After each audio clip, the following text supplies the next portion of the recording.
Good morning, students of class 6. Today I welcome to you for a new chapter of geography, which is the chapter number 5 in your book, which name is Major Domains of the Earth. अब हम देखेंगे कि domains क्या होता है. Domains मतलब elements.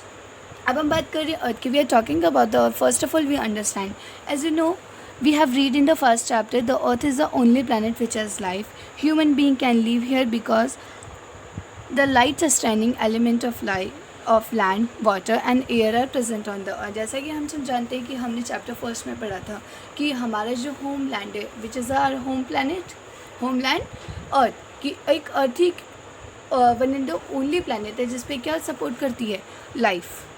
Because इसके कुछ इंपॉर्टेंट एलिमेंट्स है which are the land, water and air which are present on the earth. The surface of the earth is a complex stone in which three main components of the environment meet, overlap and interact. और उसके अलावा आपको पता होगा कि पृथ्वी जो है, पृथ्वी मतलब अर्थ, उसकी जो लैंड है, मतलब उसकी फॉर्मेशन कैसी है, it is a complex stone. ये एक बहुत ही मतलब इंपॉर्टेंट चीज़ है कि विच थ्री मेन कंपोनेंट, जिसके तीन महत्वपूर्ण घटक है या तत्व है, द इन्वायरमेंट, जिस जो तीनों जो चीज़ें हैं, वो तीन चीज़ें कौन सी, लैंड, वाटर एंड एयर. ये तीनों ही चीज़ें मिलकर किसको बनाती है, एनवायरनमेंट. स्टूडेंट, मैं आपको एक बात बताना चाहूँगी कि हमारी अर्थ को छोड़ के जितने भी हमारे प्लैनेट्स हैं वहाँ पे लाइफ सपोर्ट नहीं करती. बिकॉज कहीं पे लैंड है तो वाटर एंड एयर नहीं है, कहीं पे एयर है तो लैंड और वाटर नहीं है. But only the earth is the only planet which supports life because it have all three important components which we live is called the lithosphere, the solid portion of the earth on which we live. Student, अब हम देखेंगे कि ये तीन important चीज़ें क्या हैं. First देखेंगे द सॉलिड पोर्शन. सॉलिड मतलब, अगर हम बात करते हैं, सॉलिड मतलब कि एक ऐसा ठोस भाग जो मूव नहीं करता. यू नो कि we are live on the land and land कभी हिलता नहीं है. The solid portion of the earth in which we are live is called the lithosphere. हम जिस लैंड पे रहते हैं हम उसे क्या बोलते हैं साइंटिफिक लैंग्वेज में, लिथोस्फीयर. ओके, लिथोस्फीयर को हम हिंदी में क्या बोल सकते हैं, भूमंडल. The gaseous layer that surrounds on the earth is called the atmosphere. और उसके अलावा पृथ्वी के चारों ओर एक ऐसा गैसों का समूह है, you know, a group of gases, जिसे क्या कहा जाता है, एटमॉस्फेयर, विच मीन्स वायुमंडल. And where oxygen, nitrogen, carbon dioxide and other gases are found. And student, atmosphere में बहुत सारी गैसेस होती हैं like oxygen, nitrogen, carbon dioxide. And to survive for the people, animal और anybody we need oxygen. Water covers a very big area of the earth surface and this area is also called the hydrosphere. Students, land के अलावा जैसे हम बात करेंगे कि अर्थ पे जो लैंड होता है वो तो अर्थ के ऊपर है, और अर्थ के ऊपर जो गैसेस होती है वो अर्थ के ऊपर कैसे हैं, एटमॉस्फेयर में, हवा एज ए गैसेस. बट लेकिन इसके अलावा हमारा कुछ एक ऐसा पार्ट है अर्थ पे जो किससे कवर्ड है, वाटर बॉडीज, और उस पार्ट को क्या कहा जाता है, हाइड्रोस्फीयर. हाइड्रोस्फीयर मतलब जलमंडल. सो हमारे तीन इंपॉर्टेंट कौन से घटक हुए अर्थ के, भूमंडल, वायुमंडल और जलमंडल. और अगर हम इंग्लिश में बात करेंगे, lithosphere, atmosphere and hydrosphere. The hydrosphere comprises water in all it's form, that is ice, water and water vapour. And student, जो हम बात करते हैं किसकी, हाइड्रोस्फीयर. जो हाइड्रोस्फीयर है ये भी अपने वाटर को थ्री फॉर्म्स में रखता है, like that is ice. Ice मतलब बर्फ़. हम सब लोगों ने स्नो देखी है किस में, हमारे रेफ्रिजरेटर में. Water we drink and water vapour means cloud. Now the biosphere is a narrow zone where we find land, water and air together which contain all forms of life. अब in three important words के अलावा हमारे पास एक नया word हमारे सामने आया which is a biosphere. अब बायोस्फीयर क्या होता है, बायोस्फीयर मीन्स एक ऐसा limited area, it is a narrow zone where we find land, water and air together, कि जहाँ पे लैंड भी है, वाटर भी है एंड एयर भी है. यू नो दैट कि this part have the biosphere is a narrow zone where we find land, water and air together which contain all forms of life. और इसकी वजह से हमारी जो लाइफ है, कि हमारा जो अर्थ है, it supports a life. Okay, so we have read 4 important points in this chapter which are the lithosphere, atmosphere, hydrosphere and biosphere. lithosphere means मतलब land, atmosphere मतलब gaseous forms and hydrosphere means the water bodies and biosphere means a narrow zone of a complex zone of land, water and air.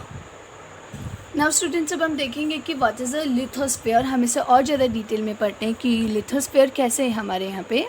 Okay, the solid portion of the earth is called a lithosphere. It comprises a rock of the earth crust and a thin layer of soil that contain nutrient elements which sustains organism.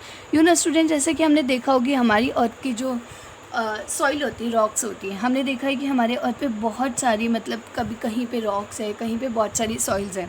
तो जिसमें जीवों के लिए क्या होते हैं, कुछ important elements होते हैं जिसके अंदर प्लांट्स ग्रो करते हैं, एनिमल्स सर्वाइव करते हैं अपनी लाइफ को. There are two main division of the earth surface. The large land masses are known as a continents and the huge water bodies are called the ocean basins. अब students, हमने क्या किया है, अर्थ को दो चीज़ों में डिवाइड कर दिया है. द लार्ज लैंड masses मतलब कि जो बड़े बड़े लैंड्स हैं, स्थलीय मतलब जहाँ पे जैसे हम लोग रहते हैं. You know what, we are not live in the ocean, we are living on the land. कि जो लैंडेड पार्ट होता है उसे हम क्या बोलते हैं, लैंड मास. और जो लैंड masses है हमारी अर्थ पे, उन्हें किस नाम से डिराइव कर दिया है, continents. And the huge water bodies में ओशंस होते हैं, सीज होते हैं, ponds, water, river, any more thing which are called the ocean basins. All the oceans of the world are connected with one another. और हमारे world के जो oceans हैं वो एक दूसरे से कनेक्टेड है. Look at the map in the figure 5. I will explain you. Are all land masses connected with one another. The level of sea water remains the same everywhere. Elevation of land is measured from the level of the sea, which taken as 0. And student, क्या होता है कि जो level होता है, हम जो समुद्री जल का जो तल होता है, मतलब समुद्र का जो लेवल होता है और सीज़ का, वो कैसा माना जाता है, इक्वल. बस हम ये देखते हैं कि जो लैंड है वो कितना ऊपर है, और इसको जो सी लेवल होता है हम उसे कहाँ से स्टार्ट करते हैं, S0. Okay, like student, you have to seen this कि this is a world map जिसमें कॉन्टिनेंट ओशंस दोनों का दिखाया गया है. अब देखिए कॉन्टिनेंट्स, जितने भी जो कॉन्टिनेंट्स हैं जिन्हें येलो मतलब कलर्ड है, एंड जो ब्लू कलर से डिनोट किया गया है वो किससे शो किया गया है, वाटर. लाइक कितने ओशंस हैं, 5 oceans we have, like Pacific, Atlantic, Arctic, Indian and Southern Ocean. इसी तरीके से हमारे 7 कॉन्टिनेंट्स हैं which are the North America, South America, Asia, Africa, Europe and Australia. Okay, अब मैं आपको बताती हूँ कि जो कॉन्टिनेंट्स हैं, वी हैव 7 मेजर कॉन्टिनेंट्स. अब हम इनके बारे में पढ़ेंगे कि कौन सा कॉन्टिनेंट किस तरीके से है और वो कैसे हमारे लिए काम का है और उसकी क्या कैरेक्टरिस्टिक्स हैं. Student, as you know, the highest mountain peak, Mount Everest, is 8,848 meters above the sea level. Student, जैसे हमने बताया कि हम जब स्टार्ट करते हैं लैंड को मेजर करना तो सी लेवल से करते हैं, एंड सी लेवल को हम कहाँ से स्टार्ट करते हैं, 0 से. स्टूडेंट, जो हमारे वर्ल्ड का सबसे बड़ा माउंटेन है, मतलब सबसे बड़ा जो पहाड़ है, ऊंचा शिखर है, उसका नाम क्या है, mount Everest, which is the highest peak of the world, mount Everest. और उसकी हाइट कितनी है सी लेवल से, 8,848. The greatest depth of 11,122 metre is recorded at Mariana Trench. उसके अलावा अगर हम बात करेंगे, हाईएस्ट मतलब ऊंचा, एंड डीपेस्ट मतलब एक ऐसा पॉइंट कि हमारी जो गहराई है समुद्र की वो कितनी है. तो जो सबसे गहरा जिस जगह पे समुद्र को पाया गया वो जगह कौन सी है, Mariana trench in the Pacific ocean. Could you imagine that the depth of sea is more than the highest point. तो हम देख सकते हैं कि हमने जितना बड़ा पहाड़ हमारे पास नहीं है उससे ज़्यादा हमारे समुद्र की गहराई है. Now I tell you about the continents, कि कॉन्टिनेंट्स को हम हिंदी में क्या बोलते हैं, महाद्वीप. एक ऐसा द्वीप जहाँ पे लोग रहते हैं, land masses. You know, there are 7 major continent. These are separated by large water bodies. These continents are Asia, Europe, Africa, North America, South America, Australia and Antarctica. You know students, we have 7 major continents which are the, you have read in your book. Look at the map of the world. Okay, Asia is the largest continent. सबसे पहले हम बात करेंगे Asia. You know we are live in India and India is also comes in which continent? India comes in Asia continent. It covers about 1/3 of the total land of the earth. The continent lies in eastern hemisphere. The Tropic of Cancer passes through this continent. Asia is separated from the Europe by the Ural Mountains on the west. Now is Europe. Europe is smaller than Asia, but this is a second. The continent lies to the west of Asia. The Arctic Circle passes through it. Now come on the Africa. Africa is the second largest continent after Asia. कि Africa जो है वो Asia के बाद से second number पे सबसे बड़ा है. द इक्वेटर और 0 degree latitude run almost through the middle of this continent. Now come under north America. It is the third largest continent of the earth. It is linked to the South America by a very narrow strip of land called the Isthmus of Panama.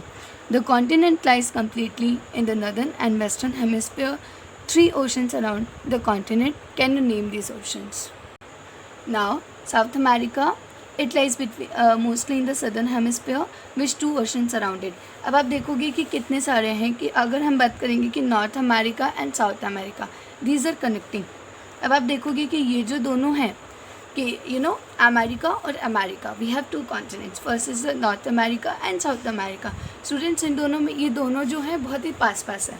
हम इन्हें देखेंगे कि ये दोनों पास पास कैसे हैं. और मैंने भी आपको बताया था इस्टुमिश क्या होता है, इस्टुमिश ऑफ पनामा. तो स्टूडेंट्स आप देखेंगे this is a part of north America and this is a part of south America. आप देखेंगे कि पिक्चर के अंदर जो नॉर्थ अमेरिका कॉन्टिनेंट है वो कहाँ फिनिश हो रहा है, यहाँ पे, और ये कहाँ पे हो रहा है, यहाँ पे. तो ये कॉन्टिनेंट और ये कॉन्टिनेंट एक छोटे से नैरो जन से कनेक्टेड हो रहा है. It's look like a line. मैंने यहाँ पे लाइन ड्रॉ कर दी है. सो ये जो एरिया है जिस पॉइंट पे ये एक दूसरे को कनेक्ट करते हैं, इसे क्या बोला जाता है, इस्टुमिश ऑफ पनामा. ओके, लाइक हम बात करेंगे कि इंडिया, जैसे मैंने आपको इंडिया के बारे में बताया था. अब एक वर्ड है स्ट्रेट. स्ट्रेट क्या होता है?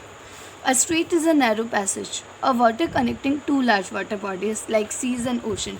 लाइक स्टूडेंट, आपने देखा होगा कि इंडियन मैप देखा होगा कि इंडिया का जो मैप है, this is all the part of India which is colour in the red. और हम देखते हैं कि इसके नीचे एक छोटा सा स्मॉल पार्ट होता है which is called the Sri Lanka. You know what, कि ये जो दोनों पार्ट्स हैं, बट ये जो दोनों पार्ट्स हैं यहाँ तक हमारी इंडिया का साउथ पार्ट है. साउथ मतलब हमारी इंडिया का जो दक्षिण पार्ट है. दक्षिण मतलब केरला, तमिलनाडु. कि ये वाला जो पार्ट है स्टूडेंट्स हमारे यहाँ पे कि भारत और श्रीलंका के बीच में, this is India and this is Sri Lanka. कि इन दोनों के बीच में एक पॉइंट है, कि उसको क्या कहा जाता है, स्ट्रेट कहा जाता है. जैसे हिंदी में क्या बोलते हैं, जल संधि कहते हैं. कि यहाँ पे ये और ये पार्ट जो है, मतलब ये कॉन्टिनेंट और ये कॉन्टिनेंट, ये दोनों एक दूसरे से एक ऐसा एरिया जो इन दोनों को क्या कर रहा है, सेपरेट कर रहा है, उसको क्या कहा जाता है, स्ट्रेट बोला जाता है. Now come on, Australia. Australia is the smallest continent that lies entirely in the southern hemisphere. It is surrounded on all sides by the ocean and the seas. It is called an island continent. Students, अगर हम बात करेंगे कि Australia जो है हमारे world के जितने भी 7 कॉन्टिनेंट्स हैं उन सब में जो सबसे छोटा कॉन्टिनेंट है वो कौन सा है, ऑस्ट्रेलिया. एंड जो ऑस्ट्रेलिया है उसके चारों तरफ ओशंस ही ओशंस है. Now come on Antarctica.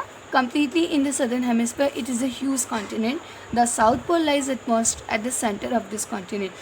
As it is located in the South Polar region, it is permanently covered with thick ice. Many countries have reached station in Antarctica.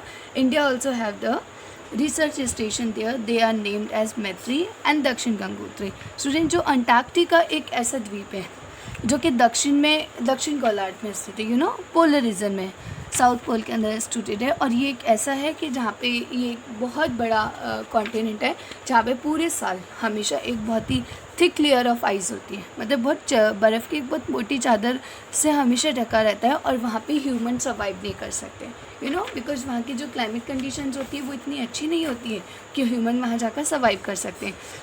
There are no permanent human settlements. वहाँ पे लोग जाते हैं only for some day with all the precautions which are very needed.